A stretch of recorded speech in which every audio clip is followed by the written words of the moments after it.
pessoal do nono ano, tudo bem com vocês? É um prazer muito grande estar aqui, podendo gravar essas aulas, para a gente não parar nossas atividades escolares. Isso é maravilhoso, isso é que importa. Logo, logo tudo isso vai passar e nós vamos poder voltar às nossas atividades presenciais, tá bom? E olha que interessante, e que ironia do destino. O nosso texto dissertativo, para iniciar o nosso gênero dissertativo, tem lá no material de vocês, no livro de vocês, sobre a febre amarela. Eu não sei se vocês sabem, mas, aliás, com certeza vocês sabem que a febre amarela foi um período em que teve uma epidemia, em que várias pessoas morreram, mas foi um período assim bem difícil para o Brasil. Então eles ficaram atrás de algum medicamento que viesse a ter cura e tudo mais. E a ironia que a tia fala nesse momento é que justamente agora nós estamos com um problema, acredito que um pouco maior, né? Mas não menos importante, todos eles importantes. E assim, um problema global em que eles estão justamente em busca de uma cura, ou em busca pelo menos de algo que possa amenizar a situação, tá certo?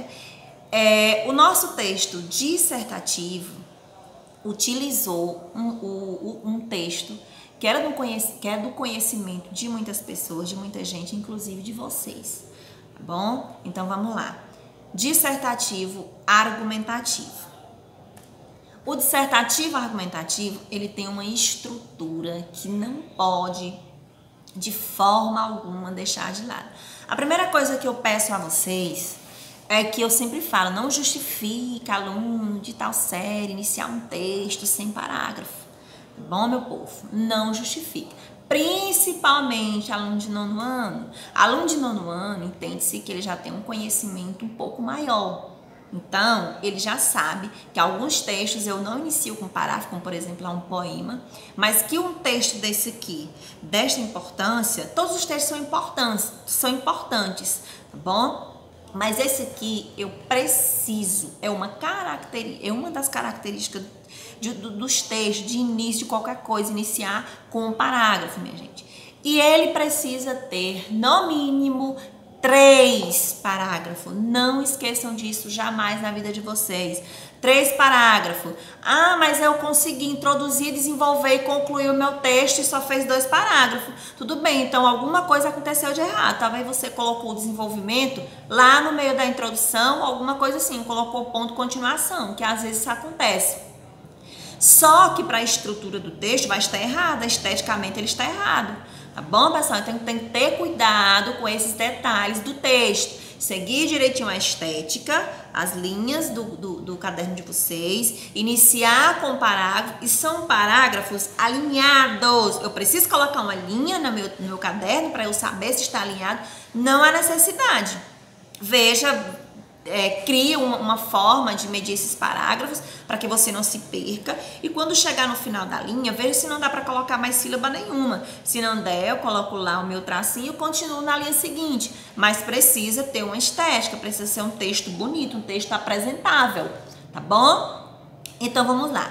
A introdução do meu texto, só lembrando que o texto dissertativo argumentativo é um gênero em que eu preciso ter um ponto de vista sobre um determinado assunto e que eu preciso falar dele com coerência, com coesão e ter certeza daquilo. Outra coisa que eu não posso fazer é brincar com os fatos. Eu não posso simplesmente sair por aí colocando qualquer coisa no meu texto sem ter uma base. E se eu colocar uma base no meu texto, se eu basear na ideia de algum autor, eu preciso colocar o nome do autor. Nós vamos ver isso aqui já já, porque senão eu vou estar colocando como se fosse meu, aí pode dar um problema depois, né? Porque eu vou estar pegando a ideia do outro como se fosse minha, eu não posso. Eu posso até utilizar o pensamento do autor, um livro para justificar, mas eu preciso dizer, segundo fulano de tal, parafraseando fulano de tal, então eu preciso colocar isso aí. Porque se eu não colocar, eu vou estar pegando a ideia de alguém para mim, tá bom? Lembre-se disso. Introdução, a tese. Essa introdução é aquele primeiro momento em que eu falo sobre o tema de modo geral, mas que eu não já finalizo ali tudo não. Eu só falei dele ali, bonitinho, dei um pequeno apanhado do que vai ser desenvolvido nos próximos parágrafos. Eu tenho que ter cuidado com o meu texto, por quê? Quanto mais parágrafo eu coloco no meu texto, mais eu preciso saber sobre o assunto. Mas isso não é bom? Isso é ótimo, isso é maravilhoso. Quanto mais você souber, você pode colocar. Só que quanto mais parágrafo, mais ideias eu preciso ter intercaladas entre elas. E outra coisa, vocês estão lembrados que todo texto ele tem um limite de linhas. Tá bom? Então vocês precisam aprender a organizar as ideias na cabeça para poder colocar no papel, porque é melhor para vocês não se perderem no decorrer da redação de vocês, tá bom? E também não falar coisas que não tem nada a ver, não usar repetição, porque isso vai tornar o texto de vocês muito pobre, tá bom? Desenvolvimento aqui, ó, são os argumentos do texto. O que são os argumentos? É o que eu vou utilizar para defender o meu texto. Eu posso ser contra e a favor? Não. Por exemplo, aqui agora, o isolamento é bom porque as pessoas vão poder ficar longe do problema para tentar prevenir. Mas o isolamento é ruim porque o tempo todo fica em casa, a economia vai parar, não sei o que vai parar. Não, gente. Ou o isolamento vai ser bom para você, ou o isolamento vai ser ruim para você. Você não pode defender duas coisas no mesmo texto, não. Tá certo? Você não pode dizer a quarentena foi eficiente, mas a quarentena não é eficiente no mesmo texto, de forma alguma. Ou você fica a favor de uma coisa, ou você fica contra uma coisa. Isso tem que ser do início até o fim, porque senão você vai ficar em cima do muro ali, você não vai ter palavra, ninguém vai entender o que você quer dizer, e aí ninguém vai entender o seu texto, os argumentos não serão válidos, e tudo isso vai gerar uma confusão textual, tá bom? Então, esse desenvolvimento aqui, eu posso usar só um parágrafo, um ou dois, se você preferir, você pode usar um, você pode usar dois. Vai depender também do que você colocar aqui, ó, na introdução. Se eu colocar lá na introdução mais de um ou dois ou três problemas, eu tenho a necessidade de desenvolvê-los, um argumento, tá bom? Nos capítulos seguintes, nós vamos aprender os parágrafos de desenvolvimento. Nesse primeiro aqui, vocês estão conhecendo apenas o texto, a estrutura e algumas dicas. Depois nós vamos aprofundar aqui nas características de desenvolvimento e como eu posso fazer isso. Mas só uma dica aqui para vocês podem utilizar citações de autores, vocês podem utilizar porcentagem. Mas qualquer coisa. Não, tem que ter fonte confiável. O texto que vocês estão desenvolvendo aqui é de um assunto verídico, é um assunto verdadeiro, não podemos brincar com coisas que são reais. É diferente de um conto, eu não posso brincar com isso aqui não, isso aqui tem que ser sério, isso aqui tem que ser realmente para a vida. Outras pessoas irão ler o trabalho de vocês, então vocês precisam informar assuntos que são verdadeiros, assuntos que as pessoas podem utilizar para embasar a ideia de alguém, tá certo? A conclusão, proposta de intervenção. O que eu posso fazer, de repente, para tentar melhorar a situação que eu coloquei aqui no meu texto? O que pode ser feito? O que não pode ser feito? Ou eu posso terminar com uma pergunta. Quando eu termino meu texto com uma pergunta, eu vou dar espaço para que outras pessoas pensem também no problema, para a gente tentar pensar em alguma forma. Pessoal, vocês têm que lembrar o seguinte.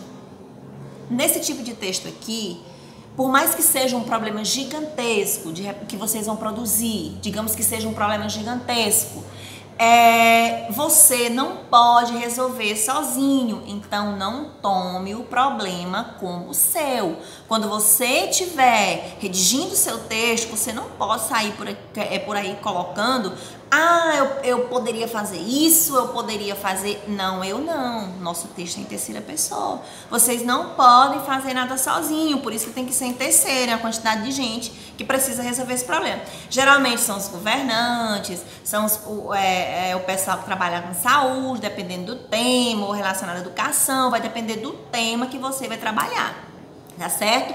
Então, nesse primeiro momento, vocês podem construir um parágrafo para introdução, 2, sei lá, para o desenvolvimento, 2.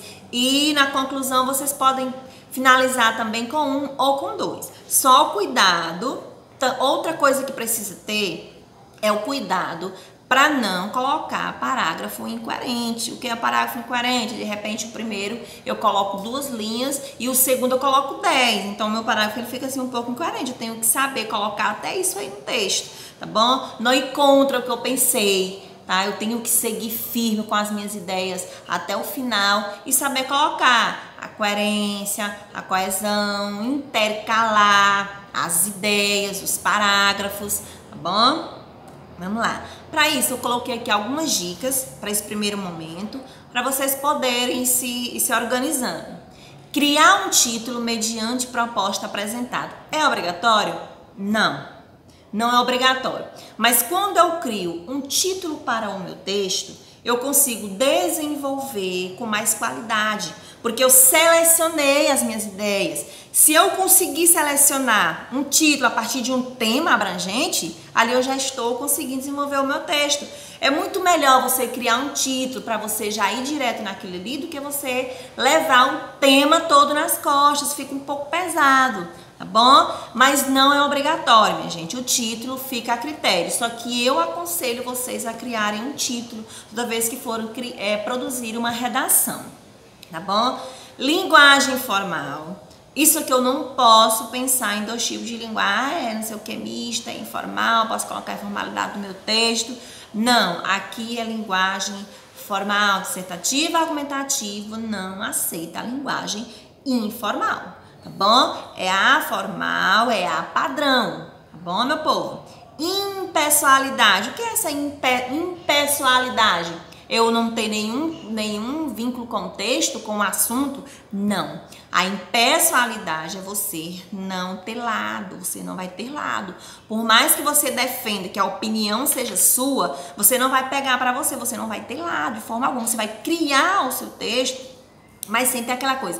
Eu sou assim, eu vou fazer dessa forma. Não, senhor, é impessoal, não vai ter lado. Você, por favor, mantenha a pose quando for criar o texto, tá bom? Escuta o que eu disse a vocês. Terceira pessoa, verbos e pronomes, tá bom? É eles, é ela, é foram, falaram, tá bom? Geralmente, como você vai pegar a ideia de uma outra pessoa, não tem como eu falei. Na minha opinião, não. Na minha opinião, nunca. Eu acho, Deus me livre de você achar aqui nesse texto, não pode, tá bom? É terceira pessoa e terceira pessoa. Você está baseando na ideia de alguém. Por mais que você concorde com a pessoa a quem você está colocando, mas você não vai colocar eu acho. Quando vocês dissertam aqui, quando vocês colocam a frase de alguém, o livro de alguém, uma porcentagem aqui, naturalmente o leitor já está entendendo que você concorda com aquela pessoa, então não precisa se posicionar dessa forma. Mínimo 3 parágrafos, como eu já disse, mínimo, eu não disse máximo, eu disse mínimo, então não tem que ser 1, 2, 3 parágrafos. Se eu quiser colocar mais, vai ficar ao critério de cada um, tá? Pode iniciar ou finalizar com perguntas. Bem interessante também, uma outra forma de você iniciar o seu texto dissertativo argumentativo é você fazer uma pergunta no início do parágrafo. Quando eu faço uma pergunta no início do parágrafo, eu vou ter argumentos para colocar, para desenvolver o meu texto. Ah, mas isso pode fazer? Pode, isso pode fazer. Tanto no início quanto no final. Eu disse a vocês que o final, quando eu deixo uma pergunta, eu deixo espaço para que outras pessoas aderem ao meu ponto de vista e consigam ler comigo ou ver alguma outra solução para poder tentar resolver o problema, né? Ajudar as pessoas a visualizar o problema e tudo mais. Lá na introdução não é diferente. Quando eu coloco uma pergunta, é até mais fácil para estar desenvolvendo esse texto, porque se eu fiz uma pergunta, eu vou ter que responder e aí vai ser até mais fácil para desenvolver esse texto. Não é obrigatório desenvolver uma pergunta. Você pode sintetizar o assunto abordado. A pergunta é só uma ideia que pode facilitar a vida de vocês, mas fica a critério de cada um. Novamente, quando voltarmos, nós vamos, ou nos capítulos seguintes, nós vamos trabalhar a questão do desenvolvimento, forma de desenvolver, forma de concluir, forma de introduzir e tudo isso, tá certo? As formas que vocês podem estar fazendo para facilitar o texto e o desenvolvimento dos argumentos. Usar a citação para fortalecer a ideia e sempre citar o autor ou a autora ou o livro e etc. Esse ou aqui foi proposital, só para vocês entenderem que eu não preciso colocar o nome do livro, do autor. É lógico assim, se eu souber o livro, o autor, é interessantíssimo colocar. Eu estou enriquecendo o meu texto, todo mundo vai entender que eu conheço aquilo ali. Tá bom? Mas você pode colocar ou livro, ou autor, tá certo? E o nome da pessoa do pedacinho lá a ser citado. Só lembrando que se eu colocar uma citação, eu preciso colocá-la entre aspas. Olha só que detalhe importante. A aspas já está dizendo ali que aquele trecho não é meu. Tá bom, meu povo? Eu estou narrando, estou parafraseando um outro autor. E aquela frase não é minha. Evitar frases prontas e corriqueiras de ditados populares. Água mole e pedra dura, tanto bate até que fura. Não colem uma dissertação, pelo amor de Deus. Palavras, essas frases prontas, corriqueiro, esses ditados impopulares, essas coisinhas que vocês verem em novela, essas coisas assim, filmes ou no dia a dia, gíria, esse tipo de coisa, não combina com esse texto. Tá? Então não invente gírias, não invente ditadozinhos populares, não inventa esse tipo de frases. Isso não enriquece o teu texto, ele empobrece as tuas ideias, tá bom? Linguagem denotativa. Alguém está lembrado do que é a linguagem denotativa? Lá, lembraram? Maravilhoso. Linguagem denotativa é a linguagem real. A linguagem figurada eu deixo para texto ficcional. Esse texto aqui ele não é ficção, ele trabalha com a realidade. Por que eu vou usar a linguagem conotativa? Por que eu vou usar a linguagem figurada? Eu vou usar uma linguagem real, uma linguagem que tem tudo a ver com o texto que eu estou trabalhando. Coerência entre as ideias e parágrafos, que eu já conversei com vocês sobre isso aqui, tá certo? Gente, só lembrando que coerência e coesão, elas andam juntas, só que tem um pouquinho de diferença. A coesão, coeso, são as palavras que eu utilizo ali no meu texto. A coesão é a organização dessas palavras no meu texto que forma todo o sentido, que dá todo o sentido de um texto. Eu não vou colocar palavras no meu texto que não tem nada a ver, palavras que não estejam interligadas. Então eu preciso ter esse cuidado com essa coerência, com essa coesão. E a repetição, troco por sinônimos, troco por outras palavras que tenham a ver. Outra coisa importante é que às vezes eu acho uma palavra linda, coloco no meu texto, uma palavra que não tem sentido, uma palavra que não vai ter coerência com o meu texto. Então eu só posso colocar essa palavra se eu realmente conhecê-la, se eu ver que tem a ver com a situação, tá bom? A nossa atividade do capítulo 4, da 94 até a 98, é sobre aquela questão dos direitos, tá bom? Dos direitos que alguns são seguidos e outros não. Vocês só vão ler um pedacinho dele e vão fazer essa atividade da 94 até a 98. E essa próxima aqui, a atividade do capítulo 5, vai ser da 122 até a 124. Tá bom, minha gente? Só lembrando que aqui nesse capítulo 5 tem uma produção de texto. Lá na produção de texto de vocês, ele tem um esquema no próprio livro. Detalhe, vocês vão usar aquele ali para montar o de vocês, mas eu quero um outro em uma folha separada com um texto montado. Daí eu vou poder dar uma olhada, avaliar direitinho para fazer as observações necessárias, tá certo? Pois tchau, um grande abraço e até a próxima aula.